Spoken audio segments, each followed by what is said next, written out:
తెలుగు రాజ్యంకి స్వాగతం. నేను సత్యనారాయణ. అంటే ఇప్పుడు ఎన్నికల తర్వాత ఆంధ్రప్రదేశ్‌లో ఎన్నికల తర్వాత ఇప్పుడు వైసీపీ పార్టీకి రాజ్యసభలో 11 మంది సభ్యులున్నారు. ఇక్కడ ఒక ముగ్గురు ఎంపీలున్నారు. అంటే మా బలం 14 అని చెప్పేసేసి ఆహ్, వైఎస్ఆర్‌సీపీ నాయకులు చెప్పారు. విజయసాయి రెడ్డి కూడా బేషరతుగా మోడీ ప్రభుత్వానికి మద్దతు ఇస్తాము మేము అని చెప్పారు. అదే వాళ్ళ ఒక పెద్ద బలంగా భావించారు. మామూలుగా కూడా ఇప్పుడు జగన్మోహన్ రెడ్డి మీద గాని, వైసీపీ నాయకుల మీద గాని వాళ్ళకి సంబంధించిన కేసుల్లో కొంచెం మోడీ మెతకగా వ్యవహరిస్తున్నారు. దానికేంటంటే ఆయన ఏదో ఒక రాజకీయ సమీకరణాలను దృష్టిలో పెట్టుకొని వ్యవహరిస్తున్నారనేది ఇప్పటి వరకు వినిపిస్తున్న మాట.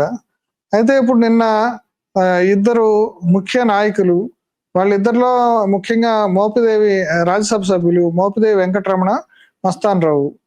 వీళ్ళిద్దరిలో ముఖ్యంగా మోపిదేవి రమణ అయితే ఆయన వీళ్ళ కేసుల గురించి ఆయన ఒక కేసులో కూడా జైలుకి వెళ్ళొచ్చారు. ఇంకా ఆయన మీద కూడా కేసు కొనసాగుతుంది.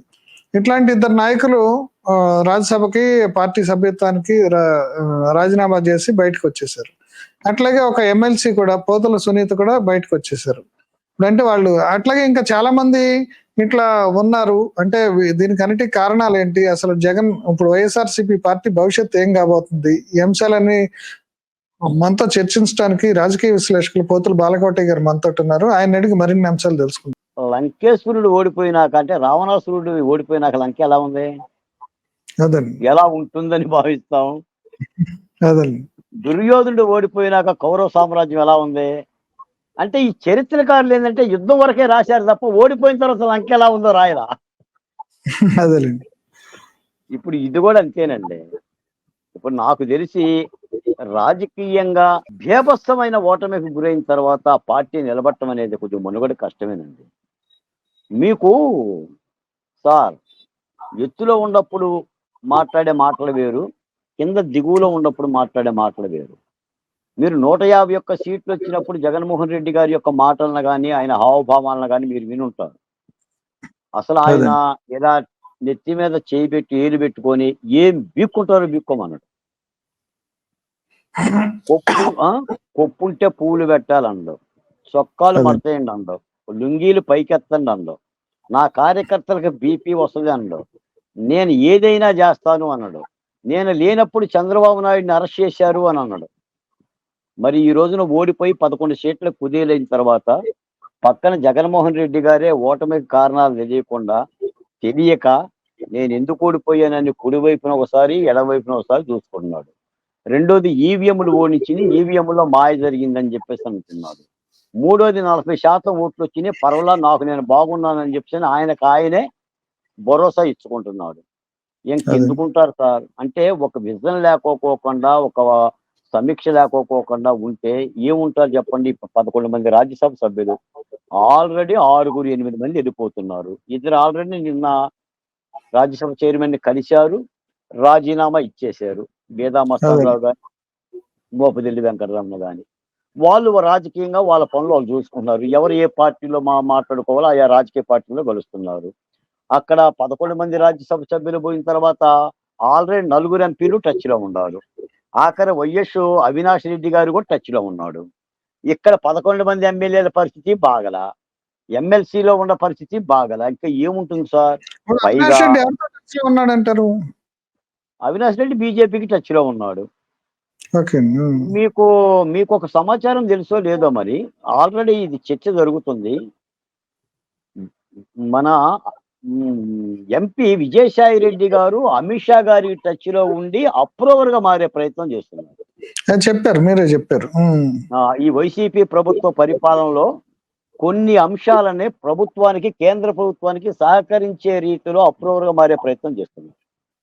అందుకని జగన్మోహన్ రెడ్డి గారు ఇక ఒకటేనండి, మన బెంగళూరులో కూర్చొని ప్యాలెస్ లో నా దారి ఎడారి నా పేరు బికారి అని ఆ కృష్ణా పాట పాడుకోవడం తప్ప వేరే గత్యంతరం లేదు. కాబట్టి ఈ సందర్భంగా మీకు ఒక మాట చెప్తా.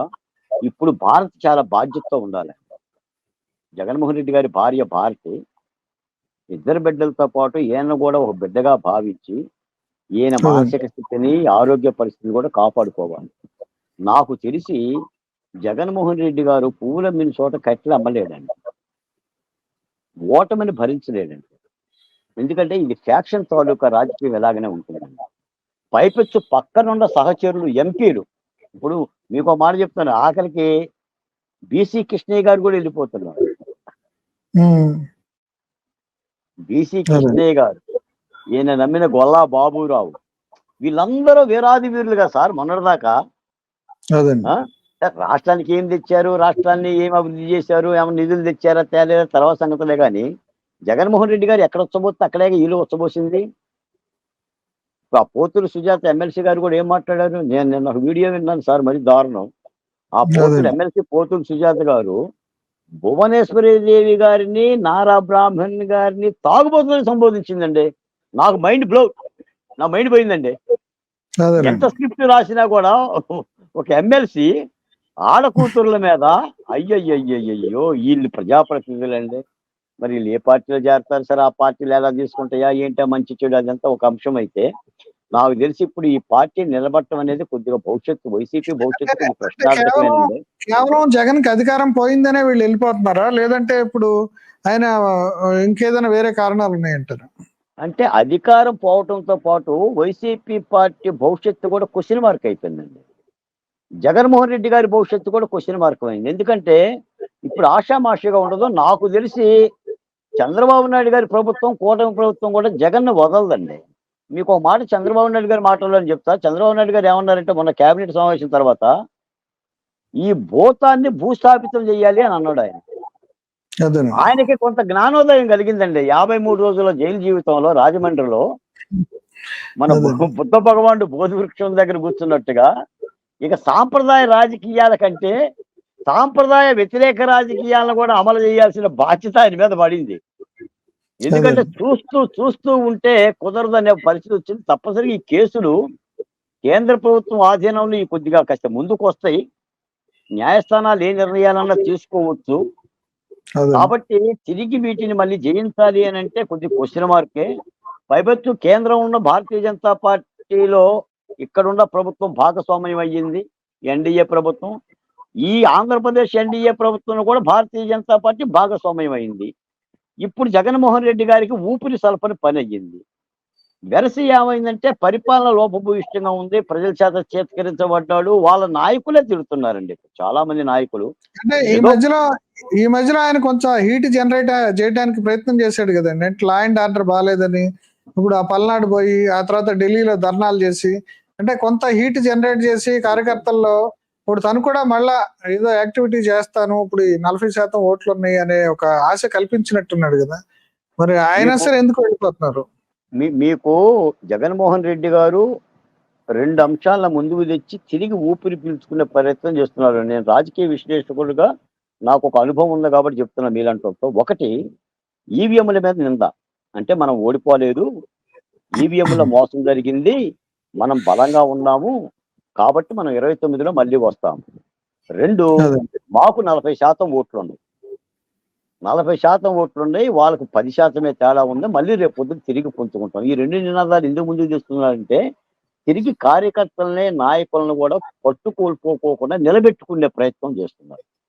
దీనిలో భాగంగానే మొన్న కావాలని ఢిల్లీ వరకు వెళ్ళి ఆంధ్రప్రదేశ్ లో రాష్ట్రపతి పరిపాలన పెట్టండి, శాంతి భద్రతలు లేవని ఒక ఎజెండాగా ముందుకు తెచ్చాడు. ఎందుకంటే ఏ రాజకీయ పార్టీకైనా రాజకీయ పార్టీ నాయకుడు రావాలి జనంలోకి. ఇప్పుడు మీకు బెంగళూరులోనే ఉండడు జగన్మోహన్ రెడ్డి, ఆంధ్రప్రదేశ్ రాకుండా బెంగళూరులో కనుక 1-2 నెలలు ఉండనుకోండి, ఇక ఆ పార్టీ మట్టిట్టుకుపోవటమే, కప్పెట్టుకుపోవటమే. మీకు ఒక మాట చెప్తా సత్యనారాయణ గారు, చేపలు నేలల్లో ఉండాలి, పక్షులు చెట్ల మీద ఉండాలి, రాజకీయ నాయకులు ప్రజల్లో ఉండాలి. ప్రజల్ని వీడి బయటికి వెళ్ళిన ఏ రాజకీయ పార్టీ గాని రాజకీయ నాయకుడు గాని ఊపిరి ఉండదు. నిత్యం ప్రజలతోనే ఉండాలి, మంచి అయినా చెడైనా వినపడుతుందండి. ఇప్పుడు ఇటీవల రేవంత్ రెడ్డికి సునీల్ కొనుగోలు అనే ఆయన ఎలక్షన్ స్ట్రాటజిస్ట్ కింద పనిచేశాడు. ఇప్పుడు జగన్మోహన్ రెడ్డి ఆయన పోయి కలిసి మళ్ళీ కొత్త స్ట్రాటజీ తోటి మళ్ళీ ఫ్రెష్ గా మళ్ళీ పాదయాత్రలో లేదంటే ఇంక ఇదఫ్ ఏం చేయాలో దాని మీద వర్కౌట్ చేస్తున్నాడు అని కూడా వచ్చిందండి. అదేం నిజం అంటారు? చేసుకోవచ్చు సత్యనారాయణ గారు. ఇప్పుడు నేను అనేది అంటే ఇప్పుడు జగన్మోహన్ రెడ్డి గారి దగ్గర డబ్బులున్న వ్యక్తి, డబ్బులు లేని వ్యక్తి కాదు ఆయన. సత్యనారాయణ గారు కాదు, ఒక సామాజిక వర్గం బలం ఉంది, డబ్బులు ఉన్నాయి, 14 ఏళ్ళుగా పార్టీని నడిపాడు. ఒకసారి ముఖ్యమంత్రి పదవి చేశాడు. ఈ 11 మంది ఎంపీలు పోయినా, లేదా నలుగురు ఎంపీ రాజ్యసభ సభ్యులు పోయినా, ఎవరు పోయినా కూడా ఆయనకి జనంలోంచి ఓను వాళ్ళని తెచ్చుకుంటాడు. ఆయన బతకాలంటే రాజకీయాలు చేయాల్సిందే. ఎట్టకొట్ట తిరిగి లేసే ప్రయత్నం చేస్తాడు. కాకపోతే ఇప్పుడేంటంటే కూటమి ప్రభుత్వం జాగ్రత్తగా ఉండాలి. ఇప్పుడు ఇది అదే ప్రజాస్వామ్యం. ఇది ప్రజాస్వామ్యం. ప్రజలు ప్రభుత్వాలను మారుస్తూ ఉంటారంటే ఒక రాజనీతి సూత్రం అది. కాబట్టి కూటమి ప్రభుత్వం మళ్ళీ అటువంటి వాళ్ళకి అవకాశం ఇవ్వకుండా ఉండాలి అనంటే వీళ్ళకి సుపరిపాలన కావాలి. వీళ్ళు చర్యలు తీసుకోవాలి. ఇప్పుడు దాకా మనం మాట్లాడాం కాదంబరి జక్వాని గురించి. అటువంటి అమాయకురాల మీద జరిగిన ఒక దాష్టీకం మీద నిష్పక్షపాతంగా విచారణ చేసి సంబంధిత పోలీసు అధికారులని, దానికి సంబంధించిన వైసీపీ నాయకులను కూడా శిక్షించగలగాలి. దాని మూలన ఒక మంచి మంచి సంకేతం పోతుంది.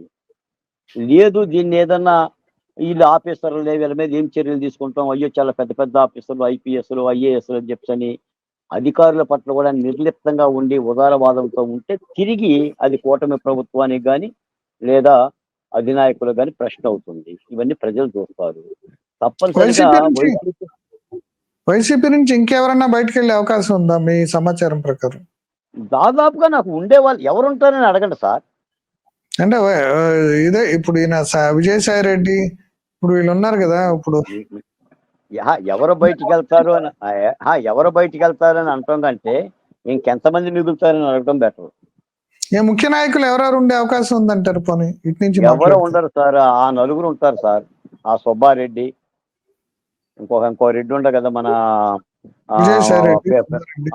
పెద్దిరెడ్డి రామచంద్రారెడ్డి, ఆయన కుమారుడు ఆ రెడ్డి, ఒక 5-6 వేల మీద లెక్కించగలిగి ఒక 5-6 రెడ్లు ఉంటారు తప్ప తహిమ వాళ్ళందరూ కూడా ఉండే పరిస్థితి కనిపించడం లేదు. పైగా ఇంకోటి అదే ఏంటంటే మీకు నాకు తెలిసిన సత్యం ఏంటంటే వీళ్ళు కాస్త కూస్తూ సంపాదించుకుంటారు సత్యనారాయణ గారు. అదే వాళ్ళ మీద కేసులు రాకూడదు. వాళ్ళకంటూ ఒక రక్షణ విభాగం కావాలి. ఇప్పుడు కొడాలి నాని, వల్లభనేని వంశీ, దేవినేని అవినాష్ పరిస్థితి ఏంటి? మిన్నకుండాల్సిందే కదా. ఇప్పుడు గతంలో వాళ్ళ ప్రభుత్వంలో అధికారం ఉన్నట్టుగా ఇప్పుడు జగన్మోహన్ రెడ్డి గారిని చూసి మాట్లాడలేరు కదా. మాట్లాడితే కోసాలు కదులుతాయి కదా. ఇప్పటికే చాలా మంది చాపలు సరి చేసుకున్నారు. అంటే ఇప్పుడు ఒక అనుమానం వస్తుందండి. ఇప్పుడు కొడాలి అదే వంశీని మొన్న ఏదో పట్టుకున్నారు, ఇంకేమైనా అరెస్ట్ చేస్తారు, అంతా అడావుట్ చేశారు, కానీ అంతా మళ్ళీ సద్దుమణిగింది. అంటే ఇట్లాంటి వాళ్ళు ఇప్పుడు మీరు చెప్పిన ముగ్గురు కూడా ఏమైనా కుల పెద్దల్ని ఆసరాగా చేసుకుని మన తెలుగుదేశంలోకి వచ్చే ప్రయత్నాలు కూడా చేస్తారంటారా? చెప్పలేము సత్యనారాయణ గారు. అదేది కవితకి అనర్హం. అగ్గిపుల్ల, కుక్కపిల్ల, సబ్బు బిల్ల. రాజకీయాల్లో ఏముంది ఇప్పుడు పోతుల సునీత గారు పురంధేశ్వరి గారి అక్క భువనేశ్వరి దేవిని తిట్టిన పోతుల సునీత గారు భారతీయ జనతా పార్టీలో పోతున్నారు. పరిటాల రవికి అనుచరుడు పోతుల సురేష్. అవును, పోతుల సురేష్ గారి భార్య పోతుల సునీత. అదేనండి. ఇప్పుడు రాజకీయాల్లో ఇవన్నీ కూడా సహజం అండి. ప్రజలను కూడా ఆ విధంగా అలవాటు చేశారు. గతంలో ఏంటంటే ఒక రాజకీయ పార్టీ నుంచి ఒక రాజకీయ పార్టీలో పోవాలంటే ఆత్మహత్యతో సమానంగా భావించేవాళ్ళు. ఇప్పుడు అదే. వెళ్ళకపోతే ఆత్మహత్య. అంటే రాజకీయాలు అలా చేంజ్ చేశారు, డబ్బు పరమైనవి. కాబట్టి కొంత నైతిక విలువలను, నిబద్ధతను పాటించుకోవాల్సిన అవసరం అయితే రాజకీయ పార్టీలకి ఉంది. చర్యలు అయితే తీసుకోవాలి. వాళ్ళు ఏమంటారంటే పదే పదే మీలాంటి ప్రశ్నలు ఇలాంటివి వస్తుందంటే తప్పనిసరిగా రాష్ట్ర ప్రభుత్వం అందరినీ గుర్తుపెట్టుకుంటుంది. రెడ్ బుక్ అందరి పేర్లు ఉండి తీసుకోవాల్సిన సమయంలో చర్యలు తీసుకుంటామనే పద్ధతిలో మాట్లాడుతుంది. మరి చంద్రబాబు నాయుడు గారు దీన్ని ఏదైనా ఒక ఎపిసోడ్ ప్రకారంగా జాగ్రత్తగా డీల్ చేసుకునే అంటే వికటించకుండా ఒక్కోసారి ఏంటంటే వికటించి ఇబ్బంది పడుకోకుండా కూడా ఏమన్నా చర్యలు తీసుకునే ప్రయత్నం చేస్తున్నారే కానీ వీళ్ళందరూ చిట్ వస్తే ఇక్కడ పార్టీలో లోకల్ గా కూడా కొంత వ్యతిరేకత వస్తుంది. ఎందుకంటే ఇప్పుడు దాకా మన మీద దాడి చేసిన వాళ్ళు, మనతో వ్యతిరేకంగా ఉన్న వాళ్ళు వస్తే వాళ్ళని అక్కడ సర్దుబాటు చేయటం కూడా ఇబ్బందులు వస్తాయి. ఇవన్నీ మరి ఎట్లా డీల్ చేస్తారంటారు? తప్పనిసరిగా ఆ ఇబ్బందులు ఉంటాయి. కాకపోతే ఇక్కడ ఒక మాట ఏంటంటే అవతల ప్రత్యర్థి పార్టీలు లేకుండా చేయాలంటే అక్కడ ఉన్న నాయకుల మొత్తాన్ని కానీ ఎటో ఒకటి చెల్లాచెదురు చేయాలంట. అది కూడా ఒక వ్యూహమేనంట. అదే మళ్ళీ మీరు అక్కడే ఉంటే మళ్ళీ మీరు బలపడతారు, వాడికి అండగా ఉంటారని చెప్పి ముందు బయటికి తెచ్చే ముందు తాడిబట్టి కట్టామనుకోండి, అదే సంసారం తర్వాత సంగతి. రాజకీయంలో హత్యలు ఉండవు, ఆత్మహత్యలు ఉంటాయి అంటే అర్థం ఇదే కదా. జగన్మోహన్ రెడ్డి గారు కూడా చాలా మంది తెలుగుదేశం పార్టీ ఎమ్మెల్యేలని, ఎంపీఎల్సీని అప్పుడు తీసుకుని ఏం చేశాడు? తాలిబొట్టు కట్టి మీ నాయకుని తిట్టనరా, మీ సామాజిక వర్గం నాయకుని తిట్టనని పని పురమాయిని చేసి పక్కన పడేశాడు. వాడుకున్నాడు. ఒక్కొక్కళ్ళు జగనన్న నా గుండెల్లో ఉన్నాడు, గుండెల్లో lub dub lub dub lub dub అంటున్నాడని చెప్పి అనుకున్న వాళ్ళందరూ ఏమైపోయారు? మళ్ళీ అదే. తిరిగి మన చంద్రబాబు నాయుడు గారి దగ్గరికి పోయారు కదా. అంటే ఇప్పుడు చంద్రబాబు నాయుడు వ్యూహం ఏంటంటారు? ఇప్పుడు వైసీపీని ఇదే ఆ భూతాన్ని ఏదో పాతేయాలని అన్నారు కదా మీరు. దానికి ఆ, సంబంధించి ఆయన వ్యూహం ఏమై ఉంటుంది అంటారు? నాకు తెలిసి ఒక మాట చెప్పాను సార్ స్పష్టంగా. నువ్వు నేర్పిన విద్యయే నీరజాక్షి అని ఒక మాట ఉందండి. జగన్మోహన్ రెడ్డి గారు 5 ఏళ్ళు చేసిన పని ఏంటంటే ఈ బటన్ నొక్కడం తీసి పక్కన పడేసి తెలుగుదేశం పార్టీని చంపే ప్రయత్నం చేశాడు. అంటే అదేనండి. దానికి ఆర్థికంగా డబ్బులు ఇచ్చిన వాళ్ళ పారిశ్రామికవేత్తలను నిలగొట్టాడు, నాయకులను ఇబ్బంది పెట్టాడు, కేసులు పెట్టాడు, ఒక భయోత్సాహ వాతావరణం. కానీ చంద్రబాబు నాయుడు గారిని అరెస్ట్ చేశాడు, 53 రోజులు జైలు పెట్టాడు. అంటే ఆ పార్టీని లేకుండా చేసే ప్రయత్నం చేశాడు. ఇప్పుడు అదే. చంద్రబాబు నాయుడు గారు కూడా వైసీపీ పార్టీని భూస్థాపితం చేసే పని కూడా చేయవచ్చు. ఇప్పుడు అంటే ప్రజాస్వామ్యంలో ఇంకొకటండి, మీ మాటకి అడ్డం వస్తున్నాను. ఇప్పుడు దాకా మోడీ కొంతవరకు జగన్మోహన్ రెడ్డి తోటి సాఫ్ట్ కార్నర్ తోటి ఉండటం వల్ల ఈయన చంద్రబాబు నాయుడు కొంచెం ఏం చేయాలో అర్థం కాకున్నారు. అంటే ఇప్పుడు మోడీ దగ్గర నుంచి గ్రీన్ సిగ్నల్ వచ్చిందంటారా?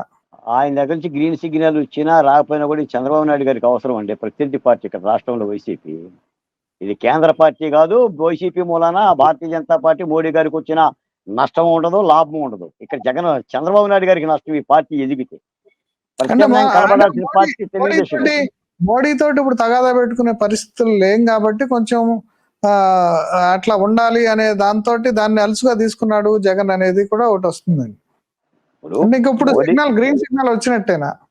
మోడీ గారితో జగన్మోహన్ రెడ్డి గారికి సాన్నిహిత్య సంబంధాలు ఉండటం మూలానే ఆలస్యం అయితే ఆ ఆలస్యాన్ని ఎలాగనైనా పరిలో తీసుకుంటే నష్టపోయేది చంద్రబాబు నాయుడు గారు, తెలుగుదేశం పార్టీ. ఇప్పుడు ఈ మాట నేను ఎందుకు అడిగానంటే, ఇద్దరు రాజ్యసభ సభ్యులు రాజీనామా చేసినా సరే చేశారు అంటే ధైర్యంగా వాళ్ళకి ఏ రకమైన ఇన్సూరెన్స్ లేకుండా చేసి ఉంటారు కదా. వాళ్ళు కూడా రాజకీయాల్లో తలబడినాళ్లే కదా ఇద్దరు కూడా. అందుకని నాకు తప్పనిసరిగా ఇప్పుడు మోడీ నుంచి గ్రీన్ సిగ్నల్ వచ్చిందా అనే అనుమానం వస్తుంది. దాన్ని మీరు నేను ఏం నేను చెప్తారు? నేను నేను ఇందాక ఒక మాట కూడా అన్నది అదే. ఆ అతను ఎంపీ విజయసాయి రెడ్డి గారు అమిత్ షా గారికి టచ్ లో ఉన్నాడు అని అనటంలో అర్థం అదే. అంటే అదేలేండి. చాలా ఆపరేషన్ అక్కడి నుంచే జరుగుతుంది. వీళ్ళందరికీ అదే. భరోసా ఇచ్చే తీసుకుంటారండి. భరోసా రాకుండా రాజకీయ నాయకుడు ఎందుకు పోతాడు సార్? రాజ్యసభ లాంటి పదవిని వదిలేసుకొని ఈ కొలంలో నుంచేసి మరో పొలంలో పోవాలంటే ఆ పొలంలో నీళ్లు ఉండాలి కదండి. అదేలేండి. నీళ్లు లేకుండా కప్ప పొలం దూకుతుందా? కాబట్టి ఆ సేఫ్టీ మెథడ్ చూసుకునే కప్పలు దూకుతాయి సార్. కాబట్టి ఇది కూడా అంతే. తప్పనిసరిగా ఆ పద్ధతిలోనే ఉంటుంది. ఏది ఏమైనా సరే మీరు మొట్టమొదటి అడిగిన ప్రశ్నకి వైసీపీ పార్టీ భవిష్యత్తు, జగన్మోహన్ రెడ్డి గారి యొక్క రాజకీయ భవిష్యత్తు కొంత ప్రశ్నార్థకమే. తిరిగి దీన్ని ఎలా పరిష్కరిస్తాడు, ఎలా ఆయన మళ్ళీ తిరిగి లేస్తాడు, ఏం చేస్తాడు, లేదా ఆయన విధానాల్లో మార్పు ఏమన్నా ఉంటుందా, రాష్ట్రంలో తీసుకున్న నిర్ణయాల్లో అది 3 రాజధానులు కానీ మరొకటి కానీ ఏమైనా మార్పు ఉంటుందా, ఎలా పార్టీ శ్రేణుల్ని ఆకర్షింపజేస్తాడు, ఏం చెప్తాడనేది కూడా కొంత ప్రశ్నార్థకమైన అంశమే. ఎందుకంటే ఊహించని తొట్టుపాటికి, ఊహించని ఓటమికి గురైంది ఆ పార్టీ. జగన్మోహన్ రెడ్డి గారు కూడా మైండ్ చిత్తడయిందండి. ఆయనకి 11 వచ్చేసరికినే ఆయనకి మైండ్ బ్లో అవుట్. అంతే, మైండ్ బ్లో అదే. అవుట్ అయింది. కాబట్టి ఆయనే చేరుకోవాలా. మనం గతంలో తెలుగుదేశం పార్టీకి 23 స్థానాలు వచ్చినా కూడా చంద్రబాబు నాయుడు లాంటి ఒక నిష్ణాతమైన నాయకుడు కాబట్టి ఆయన కాస్త దాన్ని అవగాహన చేసుకొని తిరిగి అదే. అత్యంచలంగా, నిదానంగా, మళ్ళీ ప్రజాస్వామ్యబద్ధంగా పనిచేస్తూ శ్రమించి తిరిగి లేచే ప్రయత్నం చేశాడు. మరి జగన్మోహన్ రెడ్డి గారికి ఆ పరిణతి లేదు. ఎందుకంటే ఆ పరిణతి ఉంటే పరిపాలన ఎలా చేసుకోడు. ఎక్కడైనా ఒక న్యాయస్థానాలు చెప్పినప్పుడైనా సరే కొద్దిగా వెనకడుగు వేసేవాడు. అసలు అదే. వెనకడుగే లేదు కదండి. న్యాయస్థానాలు చెప్పినా కూడా అదే. న్యాయమూర్తులు కూడా పేర్లు పెట్టిండు కదా. అవును. న్యాయమూర్తులు పేరు పెట్టిండు, న్యాయమూర్తుల మీద కేసులు పెట్టినోడే కదా సార్. అవునండి. సిబిఐ అధికారి మీద కేసులు పెడతారండి? సిబిఐ ఆఫీసర్ మీద కేసులు పెట్టారు కదా. సిబిఐ అవును. అరెస్ట్ చేయడానికి వెళ్ళిన సిబిఐ కూడా తిరిగి వచ్చింది కదా. అంటే ఒక ఒక ఒక ఎస్కోబా పరిపాలన. అందుకని నేను ఎస్కోబా అని పదే పదే జగన్మోహన్ రెడ్డి అదే. గారి యొక్క పరిపాలనకు ఉదాహరణగా చెప్తా ఉంటుంటాను. కాబట్టి మరి తిరిగి ఎలా చేస్తాడు అనేది కూడా మరి చూడాలి. ఓకే అండి. కూటమి ప్రభుత్వం కూడా అంత అవకాశం ఇస్తాడని నేనైతే అనుకోను. చంద్రబాబు నాయుడు గారు కానీ, లోకేష్ గారు కానీ తప్పనిసరిగా రాష్ట్రాన్ని పట్టి పరిశీలిస్తారు. జగన్మోహన్ రెడ్డి గారి తప్పిదాలు మొత్తం కూడా పూర్తిగా అవుతారు. ఇప్పుడు ఈ కాదంబరి విషయంలో కూడా ఇద్దరు ఐపీఎస్ అధికారుల యొక్క దీనిలో కూడా ఈ డొంకన గినక తవ్వితే ఇది తాడేపల్లి వరకు వేర్లు కనిపిస్తాయి. దీని మూలాలు కనిపించవచ్చు. అక్కడ వరకు తీసుకెళ్లిపోయి కనుక అరెస్ట్ చేస్తే రాజకీయంగా ఆ పార్టీ పతనమైనట్టు. ఓకే అండి, థ్యాంక్ యూ అండి, థ్యాంక్ యూ అండి, థ్యాంక్ యూ ఫర్ అనాలిసిస్ అండి. నమస్కారం అండి. నమస్కారం. Please do subscribe to Telugu Rajyam channel. Please do subscribe to Telugu Rajyam channel. Please do subscribe to Telugu Rajyam channel. Hi అండి, నేను మీ ఆర్పీని, నెల్లూరు పెద్దారెడ్డి చేపల పులుసు ఓనర్ని. మీరు తెలుగు రాజ్యం అనే ఈ యూట్యూబ్ ఛానల్ సబ్స్క్రైబ్ చేసుకుని మంచి మంచి వీడియోలతో వస్తారు. Thank you so much. Hi people, I'm Sonakshi Verma and you please watch Telugu Rajyam and please subscribe to the channel.